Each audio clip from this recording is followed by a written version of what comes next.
parler aujourd'hui de la grandeur de Dieu. Dieu décida de créer un jardin. Et c'est ce qu'il a fait. Donc au commencement, il créa le ciel et la terre était en forme vide, il avait des ténèbres à la surface de la terre, l'Esprit de Dieu se mouvait au-dessus des eaux. C'est ce que l'Écriture a dit. Mais le premier jour, il a créé la lumière, les ténèbres, ainsi de suite. Donc, il demeure toujours le Créateur. C'est pour cela qu'il se fâche, surtout quand on le laisse pour aller tricher ailleurs. Il se fâche. L'Égypte était l'Amérique d'hier et d'avant-hier. Donc, ils avaient des chats, des chevaux, ainsi de suite. C'est des vrais guerriers. Donc Moïse alla vers Pharaon en lui disant que bon, l'Éternel Dieu a décidé finalement de libérer les enfants d'Israël. Il a dit, mais qui est ce Dieu? Voilà. Donc en un instant, Dieu a fait taire l'Égypte. Et il dit quelque part, il dit, si j'avais étendu ma main et que je t'eusse frappé par la mortalité, toi et ton peuple, tu aurais disparu de la terre. Mais je t'ai laissé subsister, toi Pharaon, afin que tu vois ma puissance et que l'on parle de l'Éternel sur toute la terre. C'est pour cela que je t'ai laissé, sinon j'allais te briser. Et l'Égypte sera comme un désert. Sur la carte géographique, Ninive n'existe plus. C'est la grandeur de Dieu. Ninive où Jonas fut envoyé pour prêcher la bonne nouvelle. Mais à Ninive, les gens de Ninive sont vraiment rebelles à Dieu, tel que c'est l'homme qui couche avec l'homme, c'est la femme qui couche avec la femme. Il y avait vraiment du désordre. Vu ces abominations criminelles, Jonas décida de passer outre. Mais s'il doit passer outre, il n'a qu'à prendre le chemin. Oh, la voie interétat. Pourquoi passer sur les eaux où l'Esprit de Dieu est mouvant? Là, c'est grave. C'est pour cela que, après des tirages au sort, il fut jeté dans la mer, dans les eaux de la mer. Et il a dit un grand poisson là, qui a ouvert sa bouche pour l'engloutir. Dans le ventre du poisson, Jonas a prié. L'Éternel a entendu sa prière et le poisson l'a vomi au rivage de Ninive. C'était ça. Là où il a relevé d'aller là. C'est là où le poisson a corrigé ses marches et finalement l'a vomi là. C'était ça la grandeur de Dieu. Donc, Ninive finalement a été détruit. Sur la carte géographique, vous ne verrez plus jamais Ninive. Voilà. Les gens de Sodome et Gomorrhe étaient barbares aux yeux de l'Éternel. Il dirigea vers eux un trait meurtrier. Sodome fut effacé ainsi que Gomorrhe. C'était ça. C'est pour cela que le Seigneur Jésus-Christ, au cours de sa mission, dans le livre de Matthieu, chapitre 11, à partir du verset 20, disait ceci. Alors, il se mit à faire des reproches à des villes dans lesquelles avaient eu lieu la plupart de ces miracles, parce qu'il ne s'est pas repenti. Malheur à toi, Chorazin, malheur à toi, Bethsaïda, car si les miracles qui ont été faits au milieu de vous avaient été faits dans Tyr et dans Sidon, il y a longtemps qu'elles se seraient repenties en prenant le sac et la cendre. Donc Dieu a parlé de où ici? Il a parlé de Tyr et de Sidon. Donc ces lieux ont été comment? Dévastés. C'est pourquoi, je vous le dis, au jour du jugement, Tyr et Sidon seront traités moins rigoureusement que vous. Et toi, Capernaum, c'est-à-dire Capernaum, c'est une habitation qui permet aux gens de prier. Disons, bon, un lieu de culte. Et toi, Capernaum, seras-tu élevé jusqu'au ciel? Non. Tu seras abaissé jusqu'au séjour des morts. Car si les miracles qui ont été faits au milieu de toi avaient été faits dans Sodome, elles subsisteraient encore aujourd'hui. C'est pourquoi, je vous le dis, au jour du jugement, le pays de Sodome sera traité moins rigoureusement que vous. Ouais, ça. Bon, ça, c'est pour ceux qui écoutent la parole de Dieu qui dit niet. Nous n'allons pas suivre. Il y en a parmi l'église, les preneurs de liqueur forte, de la bière sauvage, du Guinness, bien sûr, du vin, après la nourriture, même du vin blanc. Ils font bien leur vie. Mais ce qui n'est pas conforme à la réalité. Cette réalité, c'est quoi? Les préceptes et les desseins de l'église. ils seront passés à l'oubli. On va bientôt les oublier.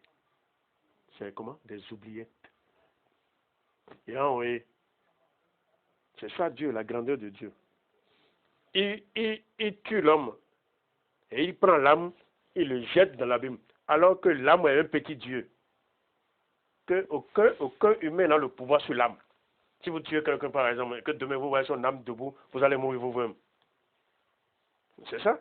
Mais Dieu, après avoir tué un méchant, dans le livre de Matthieu 10, verset 28, il saisit encore son âme et le jette dans la fournaise de feu ardent. Et il n'a pas de compte à rendre à qui que ce soit. Et Job dit, il vient de passer, je ne l'ai pas vu. Il est revenu encore sur ses pas, je ne l'ai pas vu. Il poursuit un âme qui allait lui dire, attends demain, personne. Qui allait lui dire, attends demain, ne l'attrape pas maintenant, personne. Donc il est au-dessus de tout. Bon, vous voyez, non? Quand les présidents ou les rois passent là, il a du bruit, les motards passent ainsi de suite. Pour Dieu, là, c'est pas ça. Pourtant, eux, ils sont rois. Mais Dieu est le roi des rois. Lui, quand il vient, la terre est en dérangement. La terre est en vibration, la terre est vibrante. Elle bouge. Il y a de grands vents qui s'ouvrent, qui prennent les arbres et qui renversent le tronc à la place des racines. Vous comprenez déjà ce que je suis en train de dire? De l'ouragan, quoi. Le vent qui peut emporter l'homme. C'est ça qui souffre d'abord. Alors, c'était ça. Les enfants d'Israël commencent pas à applaudir en disant, il vient. C'était ça, sa démonstration. Et à sa présence, il a d'abord un feu dont on ne peut pas parler de rayon, hein, qui bouge. Un feu comme une cage. Comment vous appelez ça? Là où on met, comme un grenier. La construction du grenier, là, ça prend cette forme. Mais en diamètre. Et ça vient devant lui, sous forme de feu. Mais c'est en ce temps-là que les enfants d'Israël commencent pas à crier en disant qu'il vient, le Dieu d'Israël vient. Que ceux qui sont sur la montagne ne regardent pas. Que ceux qui sont dans la brousse ne sortent pas sur la route. Que ils sont dans la maison en train d'enfermer leurs enfants. Il vient. C'est ça, sa grandeur. C'est pour cela qu'après l'avoir accepté, nul n'a le droit de tendre la main à autre chose. Il le tuerait, mais pas facilement. C'est-à-dire rempli de mots. Il va le tuer et rempli de mots. Les gens meurent sauvagement, mais ils ne savent pas que cela vient de Dieu. Ils pensent que c'est leur tante, c'est leur oncle, c'est leur chargé, ainsi de suite. C'est pas ça. Hein. C'est parce que tu es mauvais. Toi là, tu es méchant. Dieu va te tuer. Dieu tue le méchant, non? Écoutez, si nous prenons le livre de Genèse, je vais lire ça. Je pouvais le dire mentalement, hein, mais je vais lire ça. Genèse chapitre 38. À partir du verset 1. Écoutez ce que dit ce livre. Genèse combien? 38. En ce temps-là, Judas s'éloigna de ses frères et se retira vers un homme d'Adulam nommé Hiram. Là, Judas vit la fille d'un Cananéen nommé Shua. Il la prit pour femme et alla vers elle. Elle devint enceinte et enfanta un fils qu'elle appela Er. Écoutez bien. Bon, elle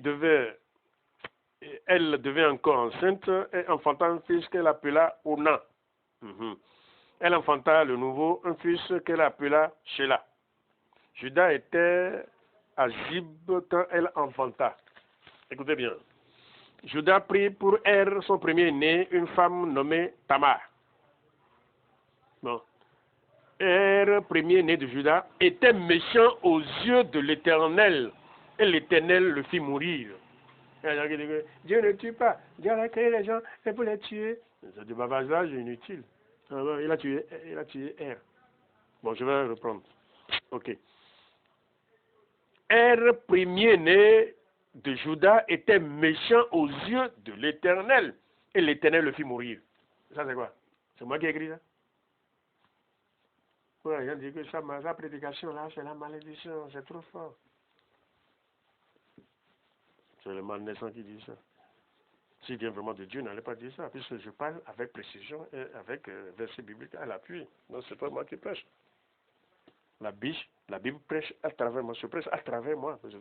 Alors je dois dire à Onan, va vers la femme de son frère, prends-la comme beau-frère et suscite une postérité à ton frère, selon la loi de Dieu.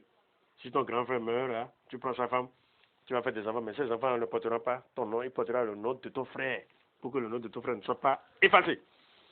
Onan, sachant que cette postérité ne sera pas à lui, se souilla à terre lorsqu'il alla vers la femme de son frère, afin de ne pas donner de postérité à son frère. Comment ça? Ce qu'il faisait de plus à l'Éternel qui le fait mourir. Et ça, vous m'avez dit? Parce que nous avons une tunion là, mais il une tunion là dit. S'il couche avec la femme de son frère, vous savez ce qu'il fait? Il souille la terre. Au lieu de, ça fait au plus haut, non? Au lieu d'envoyer ce qu'il faut dans le corps de la femme pour que la femme devienne enceinte, il renverse ce jour-là par terre. C'est ça. Je voulais parler de le sperme, quoi. Il renverse le sperme par terre, ainsi de suite, pour que la femme ne devienne pas enceinte. Ce qui, depuis aux yeux de l'Éternel, il le fait mourir. Voilà. Donc Dieu tue le méchant. Si tu es méchant, il te tue. C'est ce qu'ils ne lisent pas la Bible correctement, là, qui disent que Dieu ne tue pas, ainsi de suite. C'est la loi de Dieu. Va vers la femme de ton frère. Quand la femme sera enceinte, elle va faire un enfant, mais l'enfant va porter le nom de ton frère. Ça, c'est rien du tout. Mais il souille la terre. La Bible dit, il souille la terre, c'est-à-dire, il renverse le sperme par terre. Au lieu de laisser le sperme dans l'utérus ou dans le vagin de la femme, il faisait le contraire. Et Dieu l'a tué. Ça, c'est pas rempli de mots. Hein. Il a tué. Dieu l'a tué comme ça. C'est pas des mots. Oui, bon. C'est comme ça. Donc, dans une famille, là, si tu es méchant, c'est ce qui va te tuer. Tes frères là, tes oncles là, tes petits oncles, ceux qui sont tout là, tu ne peux pas te respecter un peu, mettre de l'ordre, être un homme propre. Tu es là seulement pour tirer des envoûtements. Quand le jour prévu sera son thème, il te tue. Ah oui, oui. Il ne faut pas être méchant. Dieu tue le méchant. C'est comme ça. Donc il va falloir que nous changions rapidement, que nous soyons des hommes bons. C'est comme ça. Ce que les gens disent sur nous là, que cela ne soit pas ainsi. Ah, Dieu est très content. Mais si c'est vrai ce qu'ils disent de ta part, tu vas marcher sur les fesses. Que l'Éternel Dieu soit loué et alléluia.